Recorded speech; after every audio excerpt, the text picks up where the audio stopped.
100%. I've been training for Leon since 3 years ago, since that fight. I've been wanting that fight back forever. So I've been watching him, paying attention to him, studying him.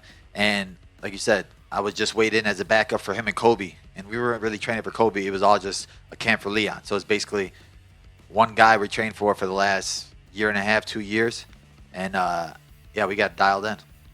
And obviously since then you've been saying, like, I'm going to walk through him. I could 50-42 this guy and all that. So I'm just curious, why don't you envision like a stoppage win? Because when we hear you talk, it's always I'm going to kind of drag him through the fire for 5 rounds. Because I want to torture him. I want him to realize how much better I am than him. When you go out there, you get a finish. People, oh, you got lucky. You did this. Oh, it happened because of that. But if I go out there and dominate him and beat him in all aspects of MMA, wrestling, grappling, striking, jiu-jitsu, get him to the point of making him want to quit. That's what I want. I want to torture him. I want him to the point of looking at his coaches, and his coaches had nothing to say, and they walk away because they're embarrassed. That's what I want it to feel like on Saturday night. Do you think you're getting under his skin at all? I don't care about getting under his skin. I care about getting through his skin. And obviously, we heard your coach compare you. He was talking about your boxing. He said, hands like Canelo and this and that. So is this something you've been focused on specifically for this camp, or have you always kind of been training your hands, and this is just where you are now? Yeah, I think every fight we're trying to bring something new, right? Every fight you see me evolving. So for this last year, all we've been doing is getting better and better and better in all aspects of MMA. I have the best striking coach in the world, and all we do is try to get better as ourselves. We don't really care what Leon's going to bring to the table, because we know that our best version is the best fighter in the world. Our best version could be anybody in the world. So we sharpen our striking skills. We sharpen our boxing skills. People are going to hate it. They're going to say whatever they want to say, but you guys will see it Saturday night when I show out there. And you also said with a win that you think you could become the second greatest welterweight ever, just behind GSP. What else would you have to do in your mind to kind of take that mantle as the best ever? I think just continue on winning, right? When you look at my resume, people don't. When you look back at it, Damian Maia fought for the title twice. Wonderboy fought for the title twice. Luque weighed in as a backup, and he should have fought for the title. Gilbert fought for the title. All these guys that were at the top during this era, and it's not like I beat them all on 5-fight losing streaks. They were all winning at the times when I was beating them, and I made it look easy, and I walked through them. So if I go out here and beat Leon, who beat Usman twice, who everybody thought was up there with GSP, I think maybe a couple more of the young up-and-comers, right? Because even beating Leon, they're going to say, this guy's going to beat me next. Oh, this guy's going to beat me next. They're still going to doubt me. So if I just keep going out there, beating the next guy that's in line, beating the best guys, my resume, I want it just to be, unmatchable. You've made it clear that you hate Leon Edwards. You've said that numerous times throughout this build-up. Can you explain why you're using that word? It's a strong word. Why is it so personal for you with Leon? It's very personal because when you look at, his path to the title and the way he did it, it's very similar to mine, right? He had to go the long road. Nobody was respecting him. Nobody gave him a shot.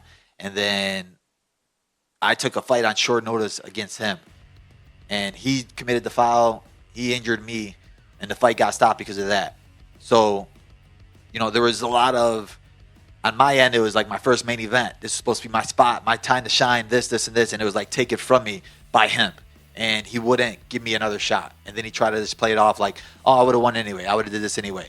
And then when you put that narrative out there, fans are just like, oh, well, he's probably right. So from there on out, I just had it in the back of my mind. I had that bad taste in the back of my head this whole time that, man, I want to feel what would have happened. I want to see what would have happened. And then I'm dominating all these guys, winning all these guys, and then they're still disrespecting my streak. Him, his coach, his team, they're still saying, oh, he's not next. We need somebody else. We need somebody else. We need somebody else. So the disrespect that he had, he felt it. He started giving it to me. So that's what pissed me off. That's what's pushing me to hate the guy. That's what's making me excited to make him bleed, to make him break.